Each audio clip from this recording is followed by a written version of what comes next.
We'll call the meeting to order. Ngā mihi nui kia koutou katoa, no mai haere mai ki tēnā hui. Welcome to the meeting. We'll start with call for apologies. The only one I have at this stage is Sam, who's involved with Zoom meetings due to the COVID issues today. No further apologies. I'll call for someone to move that they be accepted. Bob and Deborah, all in favour? Aye. Against? Carried. Also, any conflicts of interest arising out of this agenda, other than those standing items? Standing conflicts, there being none. Move through to confirmation of minutes, which is page 3. Just aware, of course, that we're operating under the new regime now for looking at these, so bear with me if I'm a bit slow flicking through them. Will someone like to move the adoption of those minutes from the previous meeting? Thank you, Shane and Deborah. Is there anything arising out of those? Thank you, Mr. Chair. Happy to move those minutes. On page 5, I've just regarding my comments to Douglas around mentioning the site visit and assets around the cemeteries. I've received that report from Douglas, so I've forwarded it to the chair, and I believe it is downloaded to Diligent as well. So just pass that on. Thank you. Thank you, Shane. And Lisa, I think there was a comment there about 3 lines of defence in our independent assurance, and assessment. A review being undertaken, and I don't know whether there's anything coming from that, whether that's a future, whether you expect that to be a future work stream for us. What was the expectation there? You're happy to do it there? Okay. So we're going to move in a seconder if there's no further. Matt or Bob, sorry. It's moved. It is moved and seconded already. So all those in favour? Aye. Against? Carried. David, Manager's Report, page 11. Yes, you're quite right. Thank you. A verbal report from myself. That would be quite useful, wouldn't it? Obviously, first up, we've had our gravel reserves visit cancelled for today, and I guess we could have an update at some stage, David, on those. Is Douglas able to do that if he's here later? Perhaps we'll slot that into the meeting. It's really, as much as anything, about getting those who are fresh this time onto the Audit and Risk Committee an update of where we travelled to with those gravel reserves and the previous iteration of Audit and Risk Committee. And just another brief comment. Obviously, we're in level 2 COVID, and it's a great reminder. We've just had a wee bit of conversation offline before. It's a great reminder to us to be vigilant and to be the the demonstrators of correct procedure in the community, and also to put that expectation out onto our committees as well, that we operate in the correct manner. It's very easy to be complacent when we don't believe that we've got an issue here in the South Island, but when we do get one, our habits will be very, very crucial, that we've had the correct habits. There's a number of items on the agenda. Looking forward especially to the internal control framework paper, Kelvin. But also there's commentary there, David, around training opportunities, and thank you for that. You'll speak to it perhaps in a bit. The training opportunities that we've got, and I again stressed to everyone, I'd like to see at least one of those opportunities taken up by the members this year, and also that we then disseminate that list through the wider council, David, as well. It's not just an audit and risk training opportunity. As I've said previously, I intend to do the week-long course, COVID allowing, but there are a number of very good courses there that would certainly aid us in being better governors around this table. Also of note today, probably the final thing I'll comment on, is that we've got representatives of the Office of the Auditor General here today, interviewing a range of staff members, and Lisa and myself later on in the day as governors, representatives of governors, on how we deal with conflicts of interest. And I think it's something that we've put some time into from a governance perspective also, but it's always front and centre of every meeting that we ask for those conflicts. And of course, we do have our own register of interests, which we fill out annually or add to as the need arises. So I think it's an important part of the process to have that external audit. It was, David just clarified for me, we were one of 4 councils, I think, that were, that were asked to be involved or offered to be involved with that process. Offered to be involved is probably more important rather than asked, because it infers that we had an issue. So we're happy to be part of that process, and if there's something that comes out of that we learn from, well and good. So with that, I'll move the adoption of my verbal report. I've got a seconder for that. Shane, all in favour? Against? Carried. David, now manager's report page. Thank you, Mr. Chair, and good morning, everybody. So I just want to start talking about COVID response, and again acknowledge the effort of staff on Saturday night and Sunday morning in terms of mobilising, getting messages across the organisation, making sure the appropriate signage was put forward. These are uncertain times and will continue to be uncertain well into the future. So our flexibility to respond while still keeping customer service facing is imperative for the organisation. I'm really comfortable that everything we need to be in place is in place. Frequency of messaging is quite important, particularly to our community groups, but I mean the bottom line is just common sense. You know, listen to the messages, follow the messages both at national level and at local level. Mr. Chair, you referred to the site visit, and Douglas will be joining the meeting at some stage this morning just to provide further information to members on our gravel extraction sites across the district. We did have a really good tour organised this morning, and hopefully we will get the opportunity to put that in place at some stage in the not too distant future. Going to ask Kelvin to talk about the LTP process as we draw towards a conclusion. Kelvin. Thanks. Yes, so the RTP is progressing well. It's in the hands of the auditors. The auditors have been on site for a couple of weeks. It's at a point now where it's heading off to the hot review process with OAG on tomorrow. And we're hoping to have a review back completed with comments from OAG either late Friday or Monday, more likely Monday. Comments back from the auditors are they're quite happy with everything's in line. The issues that we discussed last meeting around doability of capital, they're comfortable with. They now have the infrastructure strategy and have worked their way through that. There's nothing of note. We will expect there to be changes of some sort, but we're anticipating those will be minor changes from the technical reviews. Thank you very much, and we await with interest the outcome to that hot review process, and remind everybody that we're scheduled to adopt our draft annual plan for consultation on the 17th of March. We're scheduled an hour for the meeting, but to be brutally honest, I think half an hour would more than pull it up, unless there are any issues of significance that we've got. And a lot of that meeting will also be involved in talking about the consultation events that we will be attending through the period. Mr. Chair, you've referred to item 3 on the report, which is the OAG visit, focusing on management of conflicts of interest for local government employees. You're right, we were invited to be part of this, one of 4 councils. Quite common, OAG are doing a number of best practice reviews around the country at the moment on a range of topics. The way they normally do that is select 4 councils, and very happy to be part of that. Second page of the report talks about the 3 lines of inquiry, so just read those out.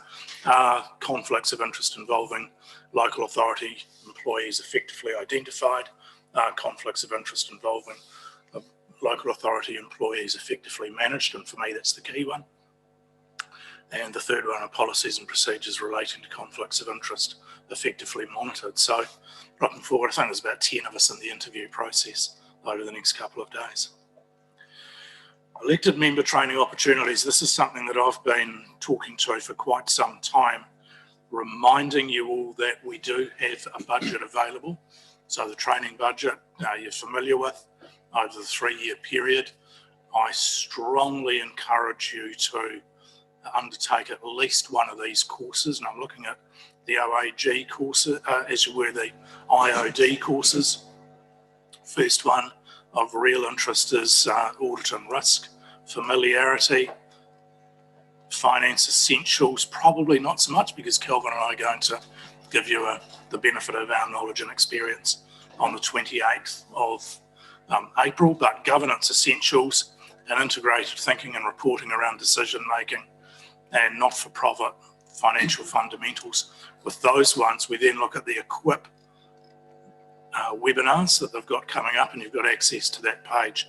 And also just remind you that we've got 3 and as you were 5 internal workshops. So balance sheet training, the treaty workshop on the 19th of May, media training on the 16th of June, and 2 others, 18th of August, and a 5th one with content to be confirmed, although there are a lot of legislative proposals floating around at the moment, Mr. Chair, that will easily fit that slot.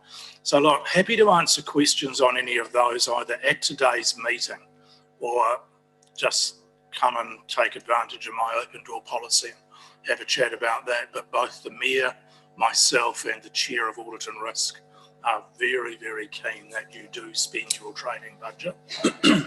Doesn't have to be on one of these, but it's a really good place to start.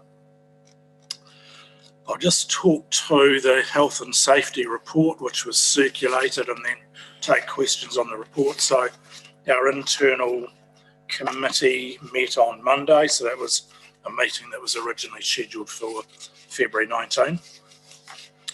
Giving you a high-level summary of the discussion points, it was an incredibly valuable meeting in a lot of respects. So firstly, the Health and Safety Manager's report. So I'm at the bottom of page 1 of the supplementary report I circulated. And next meeting, which is being held on the 15th of April, we're going to be talking about the introduction of self-alert alarms. This is really to supplement the lone worker policy. Training exercises, availability of information, and importantly, reviewing our staff induction process, just to make sure that we're comfortable that we've got policies and processes in place, but are we getting that message through to our staff, and are we getting it through frequently enough? Doing some further work on the health safety and wellbeing strategy, which is to be reported back to the next group. I've said in March 21, of course it's in 15th of April 21. Our proposed strategy pillars, this is the backbone of everything we're doing. So simple, safe systems, in other words, don't overcomplicate it, deal in common sense and learn from situations that are evolving around us. Visible leadership, but more importantly, trusted leadership across our organisation on health and safety response, and good external partnerships. And we look at not only other councils, but organisations such as DOC, for example, with the Rangers who are out there, and also our emergency services people. We're continuing to promote our drug and alcohol policy through the draft stages. As I noted there, we've got further comments through the health and safety reps group, team leaders, the union, and of course our legal advisors. Very comfortable with the progress that's being made in the lone workers policy.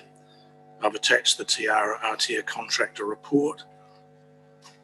The internal reps group hasn't met this year yet, but we did spend some time talking about membership and linkages between that group, between the leadership committee and the reports back to audit and risk as well, just to make sure that we've got good vision on what's happening in the health and safety space. Our Opsec report priorities, so we identified a number of priorities. We were constrained by budget, so at our next meeting we're reviewing those priorities and aligning those to the budget that we have available to spend in the 21-22 financial year. COVID response I've talked about, Mr. Chair, and next scheduled meeting. So happy to answer any questions on matters in the report, with the exception of the site visit, which we'll address before we pull stumps today. Thanks, David. I think, Deborah, you were first, Capital for Rent, I think. Yes, thank you.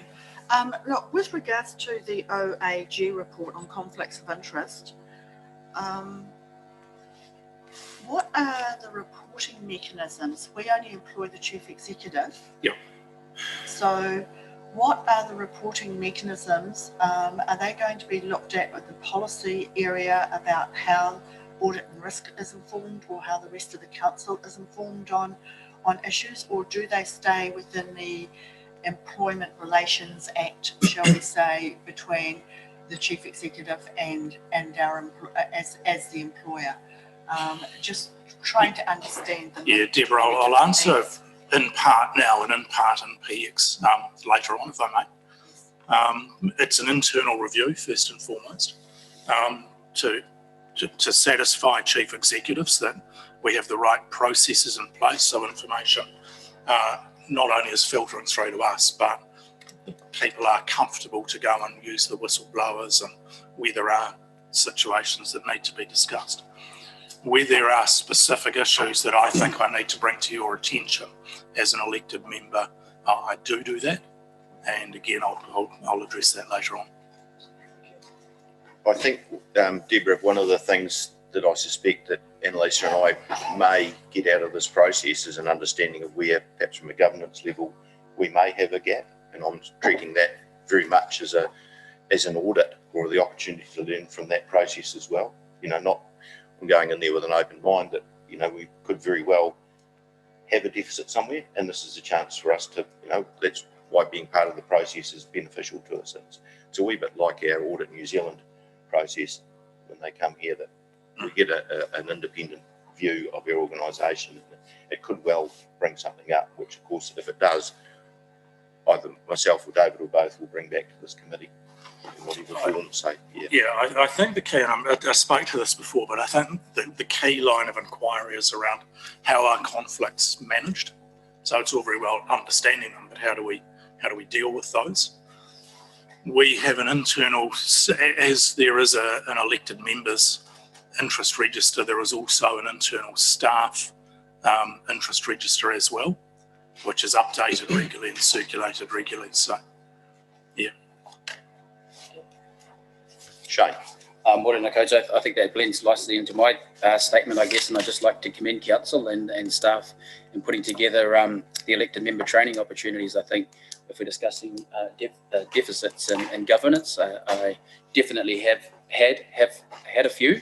However, during the last year, I've completed 4 of the courses that are on the directed pathway, and I'm enrolled into 3 this year, which will give me a level of confidence in my decision making, but also my constituents a level of assurity in their election of a governor for their ward making the right decisions. So I commend the actions there. I have another question around the Marato Houtu Tangata Tima, and whether that's appropriate now or Yep, keep going. Yeah, I just have a question around the name and how the name was decided upon. Obviously, it does mean the leadership safety team. And if we are adopting a Māori name, should that not be right through the organisation? And also a second question, page 2C, how are we currently quantifying our well-being as an organisation? And I guess supplementary to that, there are a number of organisations out there that do have within their report the well-being of their organisations, and that may be as simple as scanning a barcode with an anonymous survey to then have that oversight of how we're feeling as an organisation. So those are my questions. Ngami Inui. Sure. So, kia ora, Shane. So, dealing with the first one first, in terms of using Te Reo names across the organisation, best way to answer is I think this is a very good place to start. As you can see, we've started naming our meeting rooms and various other aspects, and we're just rolling this out slowly. With respect to wellbeing, something that we're placing increasing importance on through our cultural survey first and foremost, initiatives such as the Are You OK process that we use internally, through to the shout outs and other cultural report aspects that we are doing. And it's one of those things that's a bit of a moving feast, particularly through the uncertainty of COVID. One of the things, of course, I've introduced just recently is our flexible working policy, where people are, with their managers' permission, allowed to work from home as well. And for a number, that's cut down a lot of family-related stress as well.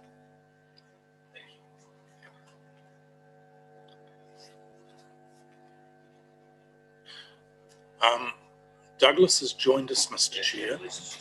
Yeah, I was just going to use this to Douglas. After Annalise has asked her question, we're going to get you to talk to the site visit background information. That's just wanted to get your attention. You've got as long as this question and answer takes to compile something. And Annalise. That's quite a quick question. Just with regards to the health and safety report, the management committee. So great content and good information for us as governors. I just had a question around what the future looks like reporting to this committee from project health and safety. So I noticed we've got a section in there around critical risks and mitigation. Is that those critical risks around all projects? Or is that, and that's not to do with the Rolleston Library that's above? Yeah. Or is that an accumulative of all projects? So you probably noticed the gap in the report, and that we've dipped our toes in the water a wee bit this time, and we were constrained time-wise basically because of that deferred meeting and a whole lot of other stuff that we had to go through. So it's just, will we still get, I guess, Dan's health and safety report that we received in previous meetings around health and safety relating to different projects, or will this report, I guess, evolve over time? Yeah, we are reviewing the content of that.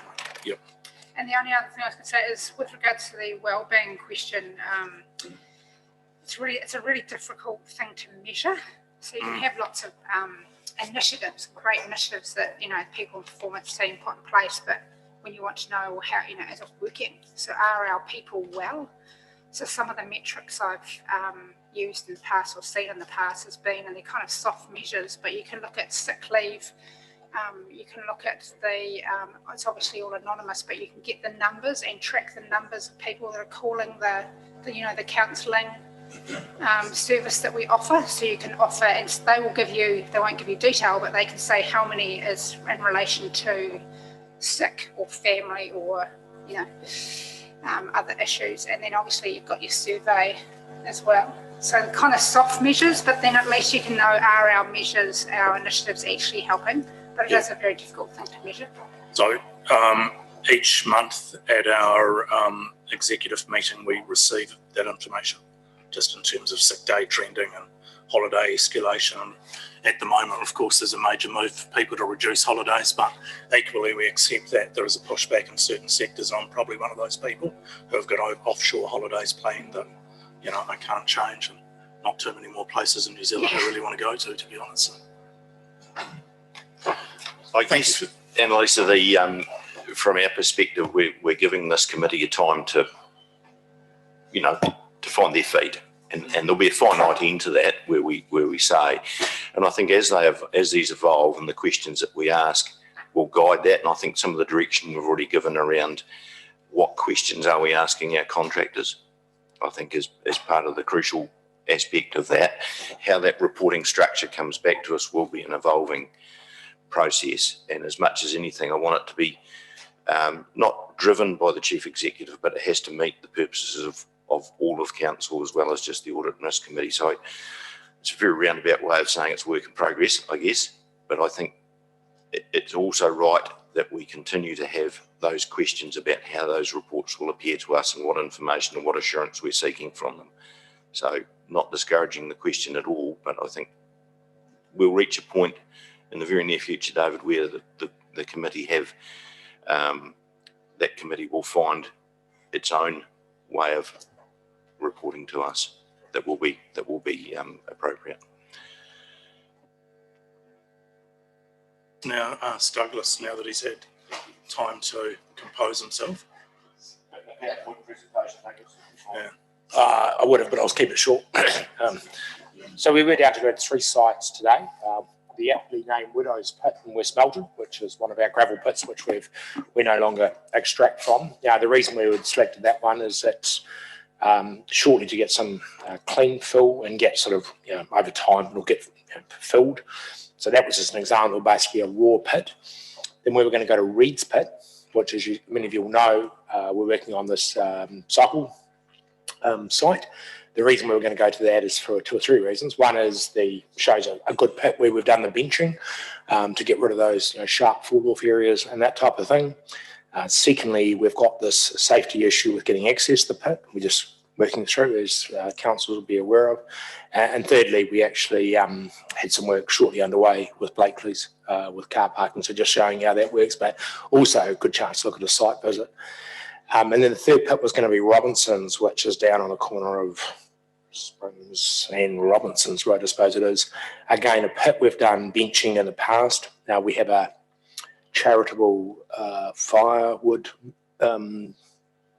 business activity in there, and just showing how big a pit like that we make use of. Again, it's another one of those pits over time is probably up for filling with clean fill. So that were the 3 sites we were going to do. To some degree, some of it's pretty no-brainer, but I suppose if you haven't had access to quarries, there's a good chance to see sort of different varieties of quarries and how they are. The final comment I'd make is access to quarries were quite strict. In other words, there are very limited keys with access to quarries. We have a reserve padlock system, which is quite widely used for a variety of reasons, but quarries, we only have I don't even carry a quarry key. We just keep it really limited just to try and minimise access wherever possible. So that was what we'd planned. Whether we need to do it again, well, the decision for yourselves, but yeah. Thanks, Douglas. I guess that was the next question, whether committee members would still like to undertake that tour, and we've got the opportunity to do that. I'm getting a nod from over that direction. Yeah, I think we will. So David will reschedule at some stage. Obviously, we may have more cancelled yet or postponed yet, depending on the outcome. Deborah? Just on that visit, I'm conscious that we have a lot of traffic movements in some of our pits that have been generated. Now it's managed by the resource management conditions of the consent, but it'd be good to understand from a health and safety perspective whether there needs to be some upgrading with regards to the traffic volumes that are occurring on those gravel reserve and our roadway intersections. I'm sure the Chief Executive and Douglas have noted that, so we'll be part of the questions. Thanks, Deborah. Bob? Yeah, just a question to Douglas. He was talking about keys before. Is there a standard key for reserves and everything else that council run from, or? Yep. Yeah, we have a number of standard keys across the council system, but yeah, we have a reserve key, as I said, which we wouldn't make it available with everyone who asks, but it's pretty widely used by Psychon and our own staff and other staff is required. So, but we let the fire service have access to the key when they need it too. So.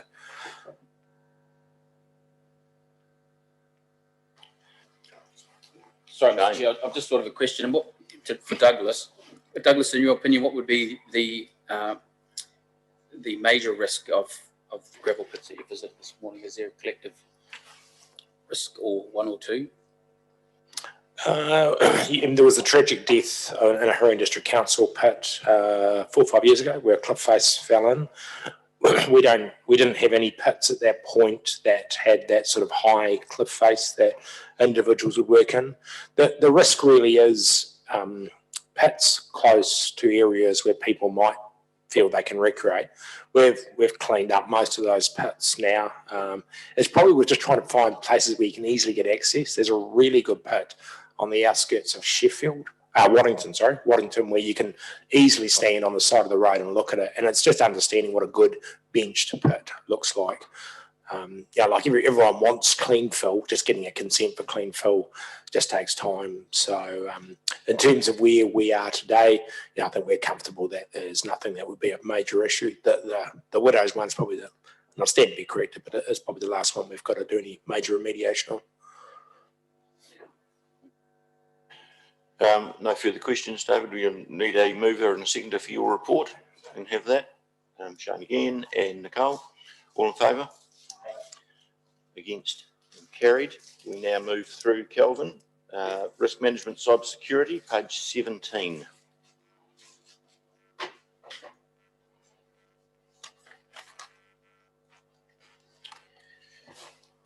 Good morning again. So the risk management report, this is a start of a journey on how I intend to report to you on our top 10 risks. And so this will be a standing agenda item where we'll run through these at each meeting.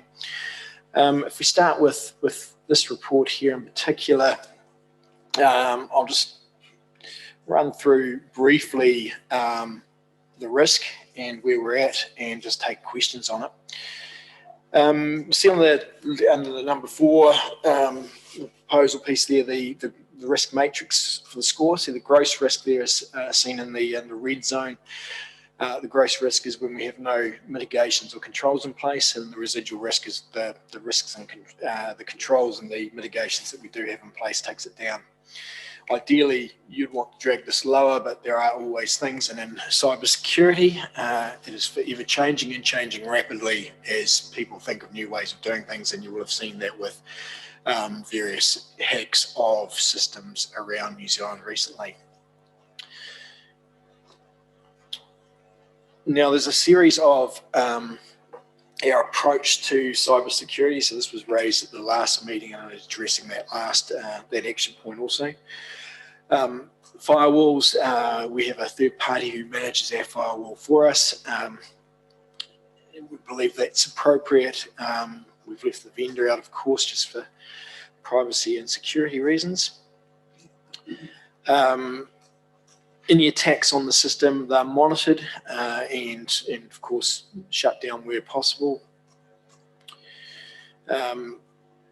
We segment off the network. Probably the biggest risk that we do have is around password management and making sure that our passwords are effective. We use a passphrase, so it's a longer requirement. It can be highly frustrating to have to change it every 3 months, but that's best practice. Can be annoying. At a previous organisation I've been involved with, we had these being tested, and the use of the word password, the use of initials with numbers after it was common, including the chief executive being called on this. So it's not uncommon for passwords to be cheated, passwords to be noted down on paper around, which cause issues. We run a thorough approach around patch management, and probably the biggest control in this is around people's behaviour. So that's staff on an annual basis have to go through a refresher training on that. There's numerous ways that you can be caught out on this, and they're quite sophisticated in how that occurs. A common one, which is an example, LinkedIn, receive a request from someone, you go, oh, I don't really know that person, look at their contacts, oh yeah, oh Joe here, he knows them, and another friend knows them, I must know them. Accept the request, suddenly you started getting posts from them popping up, and oh, I've got an offer on these tickets, you should look into it. Click on the link and suddenly infection time. So it's pretty sophisticated how they do it, and it can be quite something that can appear quite innocent can grab you pretty quickly. What I've introduced in this report also is a risk bow tie. This is a way of an illustration of our risk. And so if we look at this, unauthorized access to our systems for malicious or an error. To the left of that orange box in the middle has the potential threats. And the grey box there is the controls that we have in place to stop that. And those controls are discussed in the prior 8 steps. Main threats for this here come from an external attack, disgruntled staff member or ex-member of staff, or an error made by staff. And where I'm saying error, that can be weakness of passwords, what I just talked about there, clicking on the wrong sort of links. Moving to the right-hand side of the orange square, These are the outcomes that could occur if these are threat eventuated: loss of data, malicious operation of a plant, or unable to invoice our rates or something like that. And the grey bars in there are the mitigations that we have in place. So if we look at malicious operation of plant, if someone was able to get into our SCADA and start to operate one of our treatment plants or disable it, the mitigation around that is we can fall back to being on site operating the plant manually. So we can take it away from the automation and go back to a manual operation. And likewise, the others with data recovery, everything's backed up accordingly and we can recover reasonably quickly.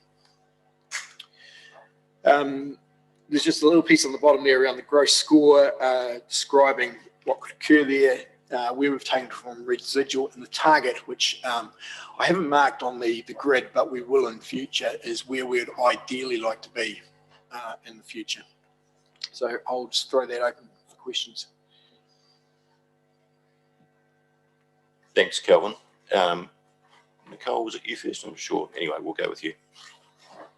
Thanks for the report, Kelvin. And it's good to hear you considered about that mechanical or taking over plant, because that has been an issue with ones overseas, water treatment plants and stuff like that. Some other questions around is, and we're talking about when people are gaining unauthorised access, but what about when we have people that we've given authorised access to, but they're now not working for us, like an employee that's left, or we've got contractors and how we're managing whether they're still in our IT system? It's a really good question, and it's often a place where internal controls are weak around disabling access. From a staff point of view, this was raised by the auditors prior to me joining, but I did see the meeting and took note of it. We have a process in place now where HR on exit inform IT, and IT will disable the access at that point. As a supporting control on that, they'll also regularly run reports which look at comparing payroll with the list of people with access, just to make sure that nothing's being missed. The contractor side of things is a little bit more challenging because HR are not involved in that process, and there's no formal exit process through an HR environment. It's a manager-contractor relationship.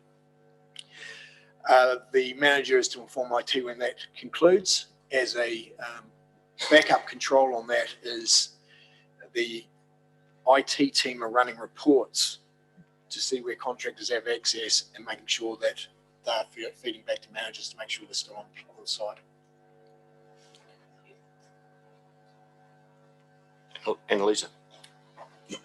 Kapai mahi, Kelvin. It's a great report, as you can probably imagine music to my ears when I see a bow tie analysis and a deep dive. This is a real good example of a deep dive of one of our top 10 risks. So this will be a great position to move forward, that every committee meeting we get a new risks to work through. So working through the heat map where we've shifted it from gross to residual. And again, this is almost an educational kind of awareness thing, that you've given us enough support to justify why you have shifted the likelihood. So it's the likelihood that Kelvin has shifted. And so all the commentary that he has put there is saying that all these controls management believe are effective. So we've shifted the likelihood of this risk occurring. So my only question would be, or comment to this great report would be, if there's any value in getting an independent view on the effectiveness of those controls. So what I'm suggesting, if we haven't done previously, is an independent doing external and internal attack and penetration review.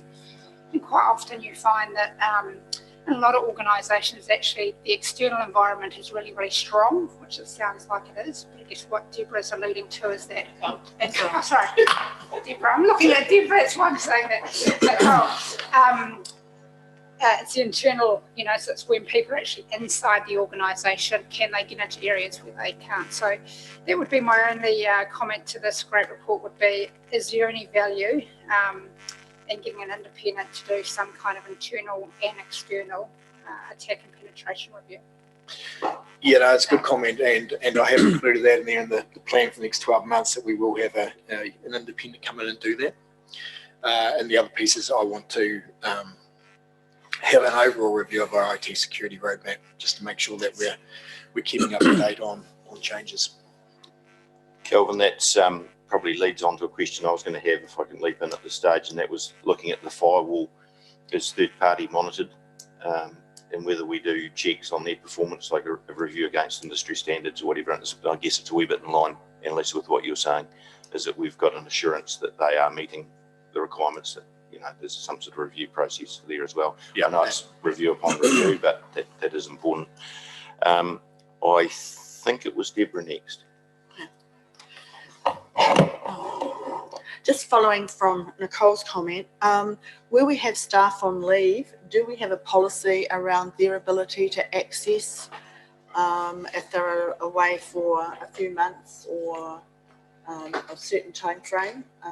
Just curious to know that question. There's no change in their rights and access. They still have access, and that's for should there be an emergency, which they do need to come back for. Got to have them access quickly. And the other question was around, I guess it's, I guess it's around the fact of when we as councillors actually leave the organisation. I'll be upfront, had an embarrassing situation where our phones or computers are passed on to new councillors, and the information that they've had on their devices has not been removed. And I just want to understand we do have some policy around making sure that information that is passed on to incoming councillors does not have old information on it. Yeah, that shouldn't occur, and I'll follow up on that. But the process where a staff member leaves and their equipment is suitable to be passed on to another staff member in the future, the computers are effectively wiped and cleaned and reloaded with software and redistributed. But the process is to take everything off it, and the policy around managing documents and records, they should be held within on the server or within the cloud, depending on where we have things, rather than sitting on hard drives. Shane. Kia ora, Kelvin. Thanks very much for the report, and thanks very much for the handy tip on LinkedIn. I'm an avid user of LinkedIn, so something to be aware of. So I appreciate that in very simple terms too. So and yeah, that's given me a bit more clarity moving forward in that area. And my question relates to mitigating risk, and I think Annalisa's clearly explained that where the risk sits according to the heat map. I'm colourblind, but I can tell the difference between the colours there. But I wonder if, actually my question is, in your opinion, are you confident with the level of risk mitigation that we have in place, or would you see further investment needed? Oh, I think it's one, Shane, where, look, I'm comfortable at this point, but this is, it's like drug cheats in sport. They're always one step ahead of the testers. And I think cybersecurity is one of these things where they're continually evolving and continually moving. If you stand still on this stuff, then you'll get caught. And it's about just being vigilant constantly. So I think the IT security roadmap is going to be really important to make sure that we've got that really robust and moving forward, keeping up with the trends and making sure that we're doing the right stuff. So comfortable at this point. Thank you. I guess the supplementary, Mr. Chair, to that would be initially up front in the purpose at number one. It may or could read the purpose of the report is to provide the committee with assurity or confidence in the system that we currently have. Would that be something that could be rather than just a purpose, it's really giving confidence to the systems or structures that we have in place. Well, I'm certainly comfortable with the wording change if everyone is. Do you see benefit in that? Kelvin, you understand the point of? Yeah, no, fine to adjust. Yeah. The purpose is still the purpose, but I understand the wording, Shane, is appropriate. Thanks. If there's no further questions, Kelvin, as has already been said, this is the beginning of reports being brought to us in a new format that, as Annalisa has said, is I wouldn't say quantum change, but it's a change in the right direction for us to get information delivered that are informative but also easy to understand, and commend you on that format, and we look forward to the other risks being brought forward on a regular basis. Mover and seconder for the adoption of that report, receiving of that report, Deborah and Nicole. All in favour? Against? Carried.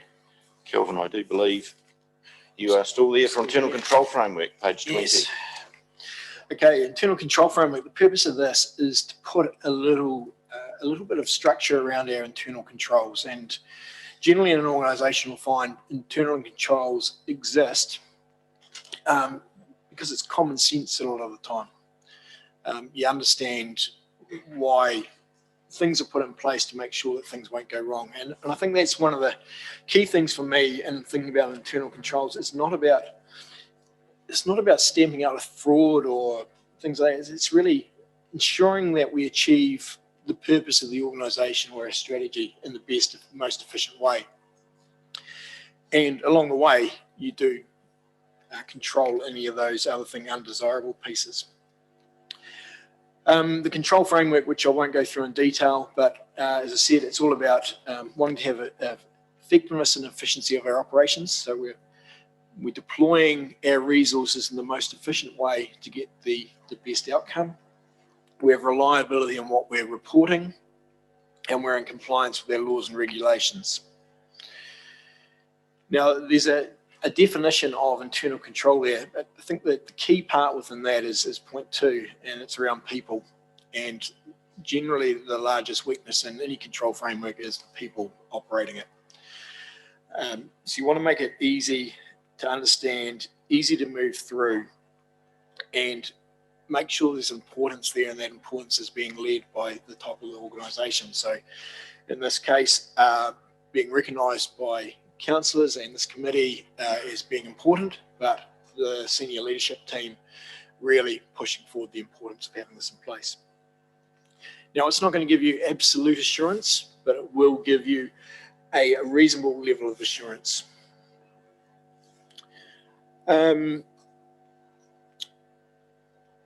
So really, what's required from this committee, I think it's about supporting this move to have this in place,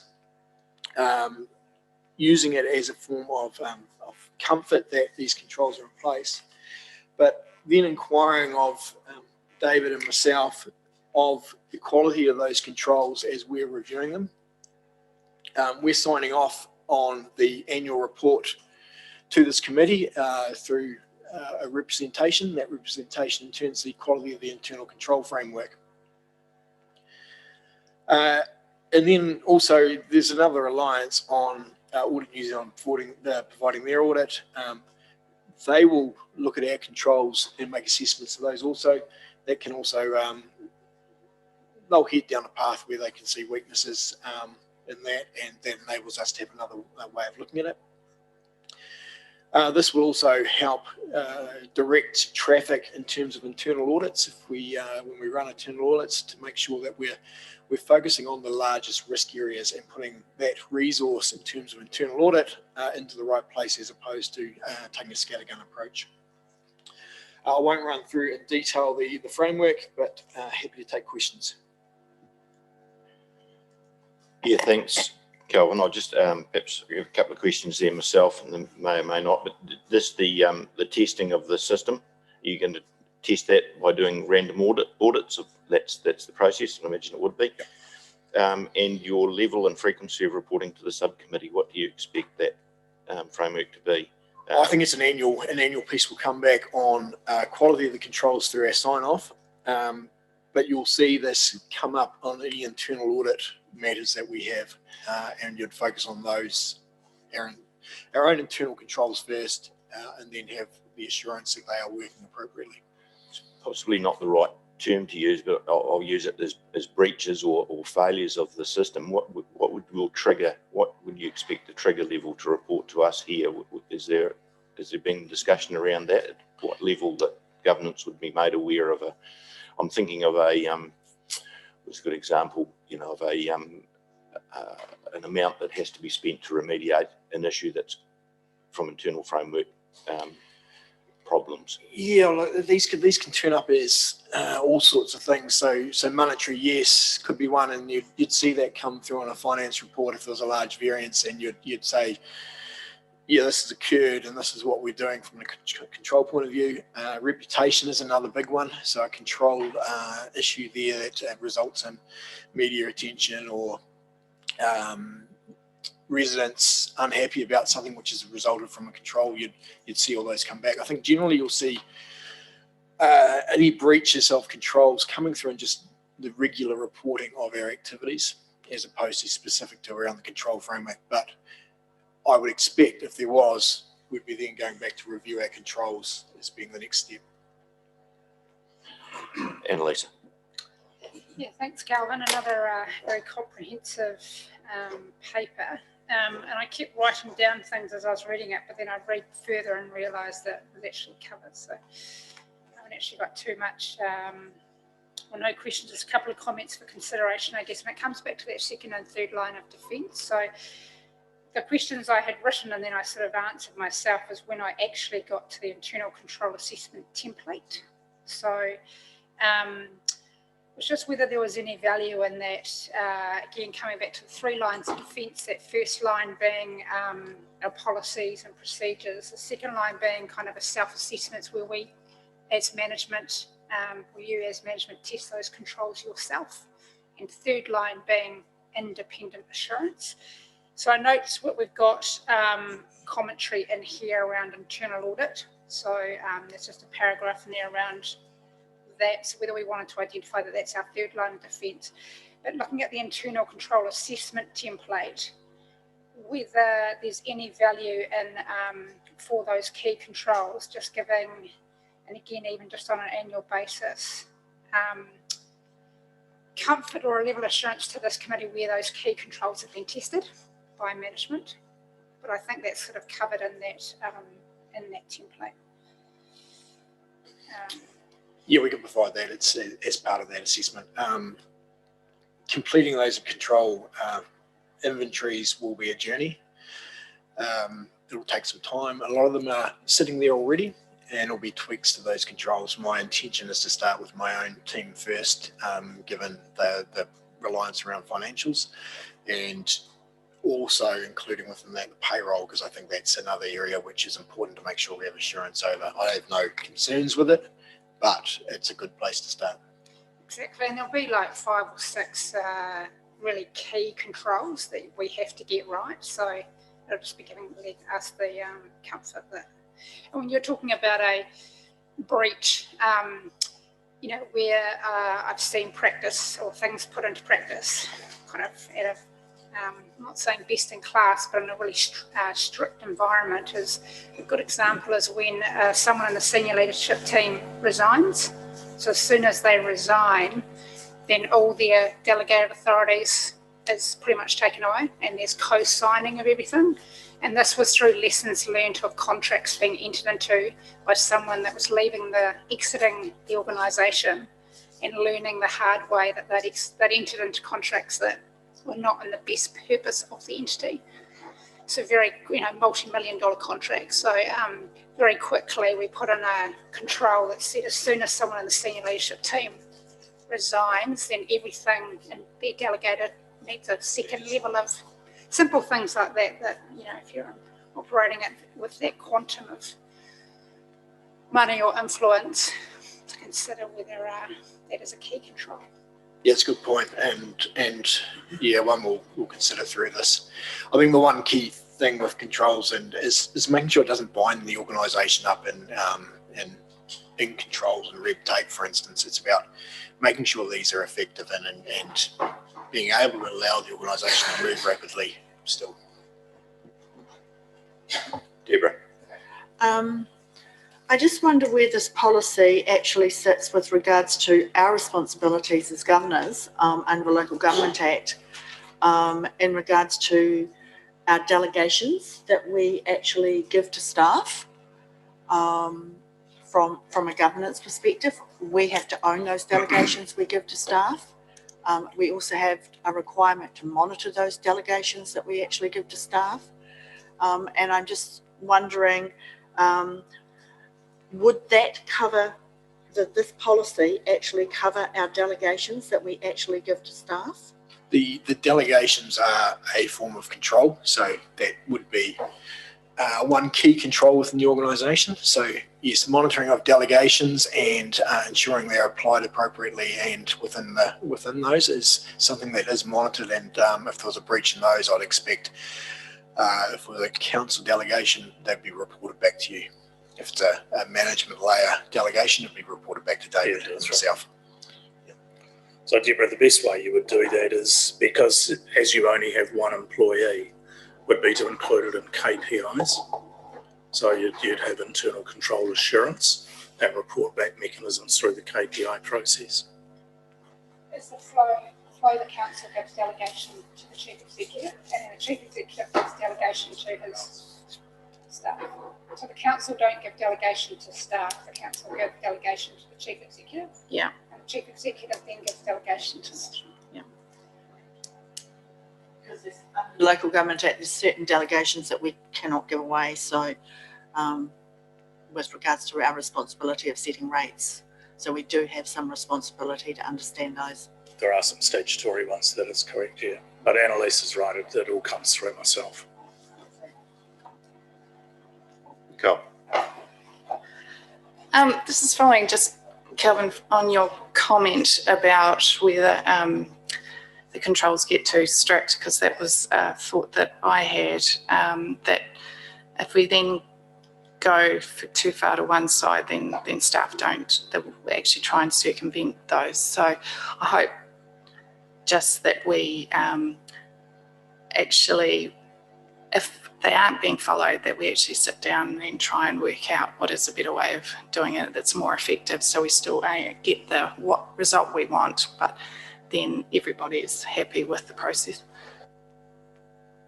You know, it's definitely the process that you follow, and it's making sure that one, the control to put in place is not too expensive to put in place for the risk that you've got, and two, it's not going to take too much resource. What you'll find, I think, when we put this in, we've got a lot of outdated controls and manual controls where people are signing pieces of paper and various things like that, which is not adding any value and just creating piles of paper. We may actually reduce some of those inefficiencies. Just before call for a mover in a second, if we're going to report annually, Kelvin, I wonder if we put that in the program now for next year, that's a reporting item. Yeah, exactly. The chief executive's ahead of me. That and the cyber security become part of our annual reporting process, and we diarise it now for 2022. David, you've done so. My suggestion with that is we need to sign a representation to the council on the financial statements, and part of that should be that we're indicating that the internal controls are appropriate. So I'd suggest around that time.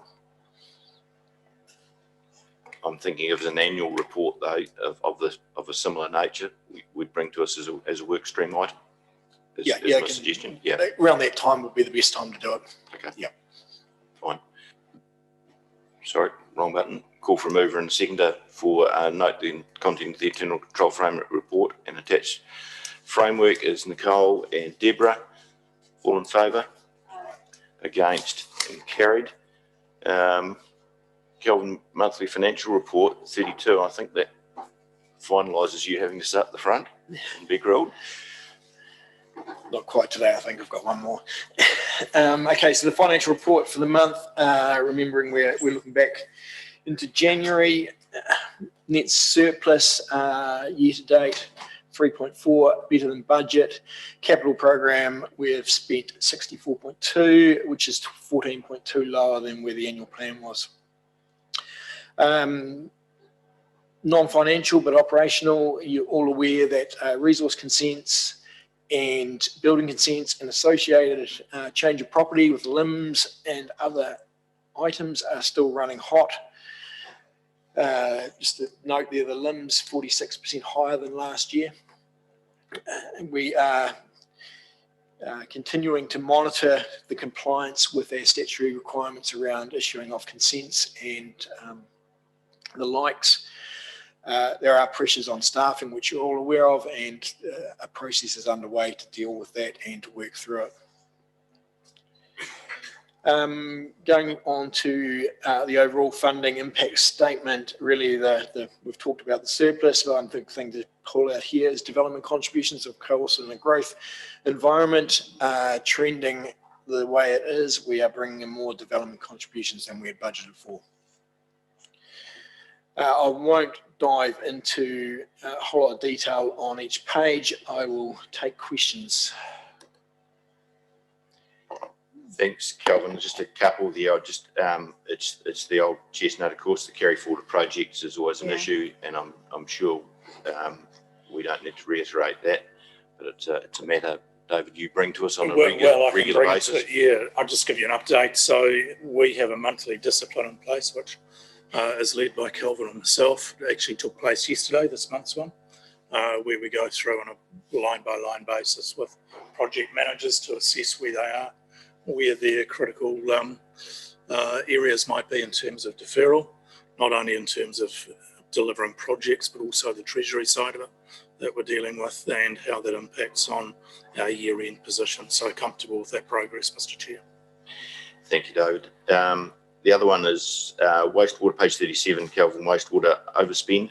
Is that just a timing issue? Is that as much as anything about bringing a project forward? Just we flick through to that page. It's generally is a little bit of an overspend on that, but I'll come back with a response on I would imagine, without putting words in your mouth, that it's a carry forward of the Pines project. But yeah, if I could just get clarification, that would be great. Page 52, races land drainage. I just spoke to you previously about performance targets not being here. I think it's 2 or 3 months in a row now we haven't had performance indicator targets there. I've addressed that with the team, and they're working on getting those numbers, so they'll be in next month's report. Yeah, and finally from me, page 67 is compliance stats. Notice there's some there commentary around fly tipping is one of them. Do we actually look for prosecution on those? Is that something we might just have a discussion about at some other stage if we don't have the answer? Sorry, I should have come to you earlier with it. We do prosecute the flies. We do. Yeah, thank you. That's the answer I'm after. Deborah. Thank you. I'm interested in your comments around our DCs, development contributions, and I'd like to understand if we're collecting more than what we've actually got for our projects. Are there any risks around that with regards to legislative risks? How are we spending it within a certain time frame? And having to actually, if we're not being challenged on those particular projects, what's our process going forward? So look, I can answer all of those fairly simply. There is a statutory requirement that we've got to pay, utilise money collected within a specified time period. We maintain a very strong register of all DevCons that we've received, and we're aware of those timeframe pressures.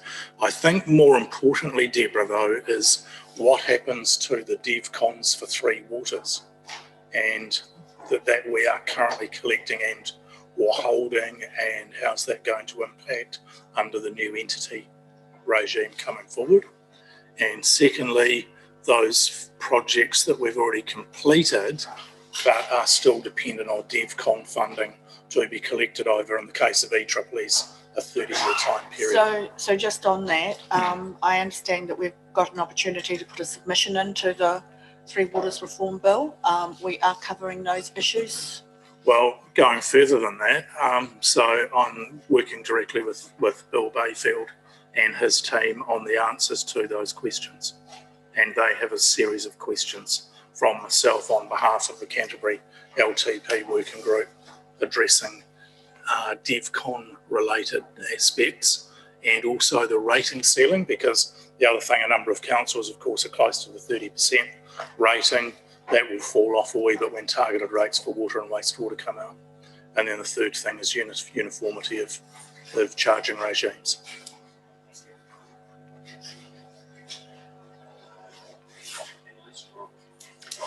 Annalise is first. Yeah, mine's just a small one, so the ones have been answered. We talk about the challenges and the pressure we've got with pushing through the consents in a timely manner, and the compliance piece of obviously delivering within the time frame. There's a comment around, I guess, the quality of staff or short-term resource we're getting in to do it. Is there any risk around error or and the being made? Or have we put in additional oversight checking to make sure that we aren't? I can't talk into detail. It's a question for Tim, but I would view would be they've got controls in place around review and QA. They won't have changed. So I don't think there's any risk to the quality of what's going out the door. Yeah, no, that's the correct answer. Yeah. Nicole. As you might question similar to Annalise, which is just talking about the processing days, and it's had a massive spike that we're aware of. It looks like it's coming down, and more what Tim sees going forward on the processing of these consents. So we're going to address that a wee bit this afternoon. But so both building consents and resource consents. Yeah, so we are in overdrive in terms of recruitment. Significant overtime payments to staff. We do have an issue, but it's a good issue to have. We're just being inundated with consent applications like we have never seen before. Previously, what's happened is that volume would come in pockets around the country, so you could call out other councils and get staff to help. As you know, this is now a nationwide problem, not just a Selwyn issue that we're dealing with. Our recruitment is in overdrive. What I've got to tell you is the cupboard is absolutely bare in terms of people being available. So we're utilising whatever methods we can to keep on top of this. Just supplementary question: what sort of penalties potentially we can get for these processing days being higher than what they should? Are there any sort of penalties we get with these processing days being too higher than what they should? Vanessa will address that when we discuss it this afternoon. Okay. Yep. Cole, you've finished, have you? Yeah, that's right. No further questions. Seek a mover and seconder that the subcommittee receives the financial report for the period ending 31 January 2021 for information. It can be Nicole again. That's fantastic.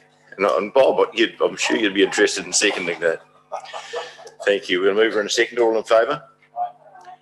Against and carried. Thank you, Kelvin. Well, I think we can kick on. Are we happy to carry on through to PX? Yep, we'll do. Major projects financial report, page 71, I believe it is. Yes. Thank you. Right, you got me again. Craig's away today, so bear with me. We'll start off Selwyn Sports. All tracking well overall. Project status is in green, which is good. Slight time and cost pressures there, but nothing to be alarmed about. Moving to SAC, we're in amber project status here. Tracking along, potential some time delays, but they are being looked at, and Douglas could have comment on those. The Safite issue we discussed at last get together with the council, but the proposal is to monitor that and to move forward in the future should we need to repair. And there's some other items which we'll discuss later in PX. Douglas, anything you want to add on SAC? No. Tiara Tier, overall status green. As you would have seen driving by, it's getting pretty close to being weather tight now. Glazing going in and facade not going up, but the brackets and that which are going to hold it are going in there. That is tracking really to plan. Health Hub, likewise on green status, a little bit of time and cost pressure, but nothing significant to worry about. And then Rolleston Drive, Markham Way intersection, you'll see that's open and running, coming in under budget, which is good. Pines Drying Hall, overall in amber status. Some time and cost there, but nothing of significant note to worry about. And then the other projects, we'll a little bit of tidying up here to do just on how we present these, in particular Rolleston Town Centre. We'll just look at how we can tidy that reporting up a little bit more, and maybe it's getting to a point in time where we might bring it into a larger focus. And Lincoln Reservoir running over budget, but that's been the trend we've had through there, and not far off completion. So we'll take questions, thanks. And Lisa. Yeah, thanks, Calvin. Still very much enjoying reading these very consistent, great-looking project dashboards. So thanks very much for that. Just two small things from me. So my questions for these dashboards are getting smaller and smaller. The first thing being that wherever we have a accelerated work program on any project, I was just wondering whether, with regards to contract and management, it would be good to understand the work involved where we sit down with the contractor and understand what that accelerated work program looks like, because obviously that involves a lot of risk and additional risk. So with that, it'd be good to understand what health and safety risks they've identified when they're suddenly doubling the workforce, working 2 shifts. So whatever that accelerated program looks like, what are the risks, how are they mitigating those risks from a health and safety perspective and also from a quality perspective. So just good to have a little bit of information on that when we do have an accelerated work program. And my second thing was wondering whether we have in the past done any post-investment reviews on projects. Good example, because obviously we've got some very good examples in here of ones that are looking really good from a time, cost, quality and health and safety. So have we done a post-investment review once that project has been delivered at good examples and projects that haven't done so well, so we can get lessons learned? A good question. I'm not sure, given only having been here from September, but it's probably something that David or Douglas can deal with. But my intention here is that we close our reports and PIRs on these projects, given their significance, to roll forward into anything else. Yeah, no, and look, I just add to that. I think it's good advice and a suggestion we'll take on board. I think it would be good to obviously pick a couple, just a random from the governance side, but we have done, I mean, ISO got stage reviews all the time because of the financial implication on council, but those who have been here for a few years, we did do those 2 reviews on Lincoln Community Park and the water race intake at the Selwyn, yeah. So we have done those sort of reviews. And I just want to confirm the accelerated program, and I'm assuming you're referring to Selwyn Aquatic Centre. Yeah, we had night work, so that went through a rigorous process. And the benefits, really, we did spend a lot of time making sure that it was worth accelerating. Similarly, with night work on this job just out here, night work done as well. So again, just trying to make sure that safety aspect. And a lot of sometimes, as you'll probably know, you do night work because actually it is actually better for the passing public not to be there, as opposed to the fact you are working in the dark. You've got to put some lighting and so forth in, but all those things do get looked at, but must regularly looked at, as you would know. So, Deborah. Thank you. Look, around Selwyn Aquatic Centre, I note that the Safete issue remediation now not to be carried out and will be monitored with sensors and reviewed in a year's time. I'm just asking, has that action been peer reviewed by anybody and deemed to be appropriate action? Or what is the process to ensure that that is the appropriate action to actually undertake? Yep, that as reported to council last week, that was decision made after discussions with Builder from their experience in this type of work, but also by our independent structural engineers. So yeah, it was driven by ultimately myself deciding whether it would need to be done, but I took, as I said to council last week, appropriate technical advice on the matter. The key thing is we'll be monitoring it, and if we don't see improvement, then we'll have to review our decision at that stage. Thanks, Douglas.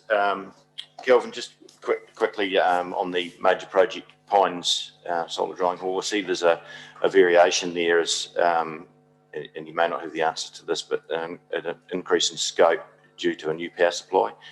I find that a little bit surprising. We didn't know that the power supply was up to scratch, but more importantly, I guess, than that is that we are now sized to a specification that will meet all future expansion there, that we're not going to have to revisit that, and it won't be necessarily something you can answer now, but it might be something we need to be brought back. Yeah, I'll report back on that. I can't answer that one off the top of my head. Yep. Apologies, should have asked earlier so you had the information. Bob? Yeah, just taking this a wee bit further, there's a lot of smaller projects that we're involved in. If any of those were going wrong, will we find out through the Audit and Risk Committee how they're actually going as well? Not just the main big ones? Yeah, and that's right, Bob. That would be our attempt to make sure that anything that was significantly off track and was of a material nature, that would come back to this committee. Thanks, Kelvin. No further questions. I'll call for a mover and a seconder. Bob and Annalisa, all in favour? Against? Carried. I believe that is the end of our formal meeting. So I will ask for a resolution to exclude the public. Deborah and Shane, all in favour? Against? Carried. And thanks for all looking in, and thanks for your attendance at the public part of the meeting. We'll break for a cup of tea for 15 minutes. Should be